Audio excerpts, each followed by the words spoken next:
Good evening, everyone, and welcome.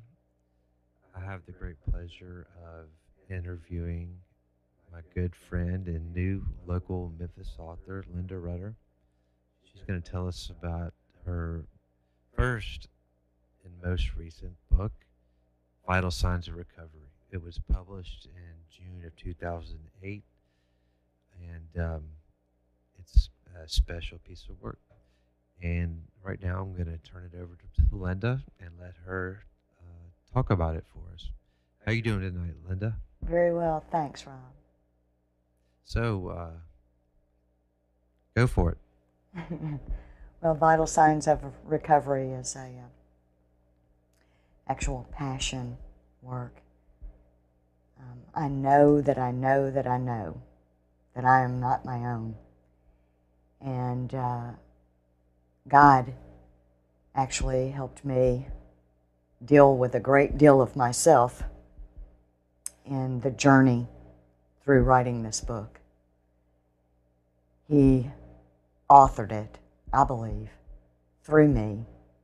But I was in the room, and I did actually write it, but I feel more as just a vessel than the actual author. I feel like it was more a co-author. Vital Signs of Recovery is a snapshot of my life. The first part of the book is my experience, strength, and hope, which is a description of what it was like before recovery, what happened that brought me to recovery, and what my life is like today as it unfolds. The second part of the book actually describes the symptoms of alcoholism, which was my drug of choice. I say drug because anything that is addictive, I consider a drug. So that's whether it's alcohol or any type of narcotic. But the vital signs portion of the book, like any vital signs in the medical industry, which are the blood pressure, heart rate, respiration, and temperature. They're not a prognosis or a diagnosis, but certain studies have shown that they are indicators that point to further investigation. And it's the same with the vital signs of recovery. Recovery, first off, is described or defined as to obtain usable substances from unusable resources. And for me, that made a great deal of sense because I was certainly an unusable resource when I was drinking and drugging and living in my own self-will. It was self-will run riot.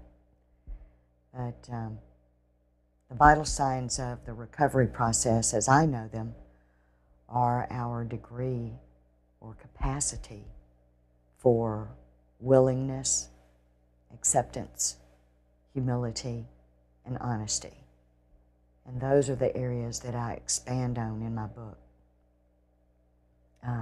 as an individual, how they affected me personally.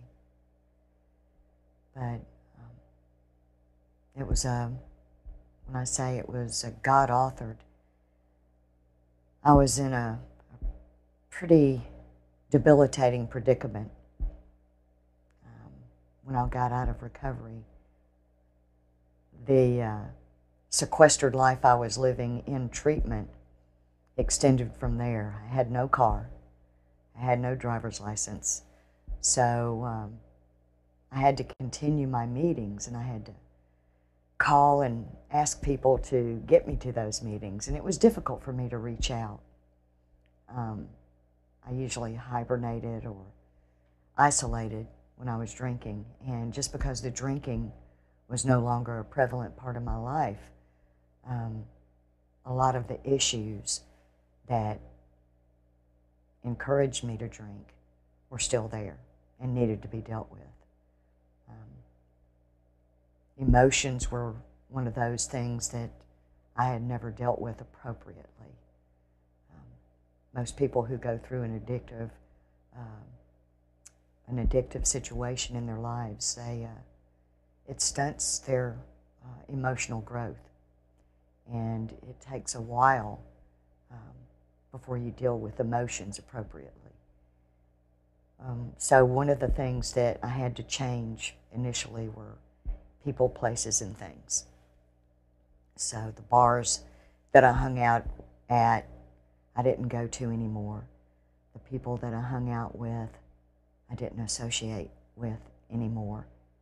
And it was a necessary process, part of the process.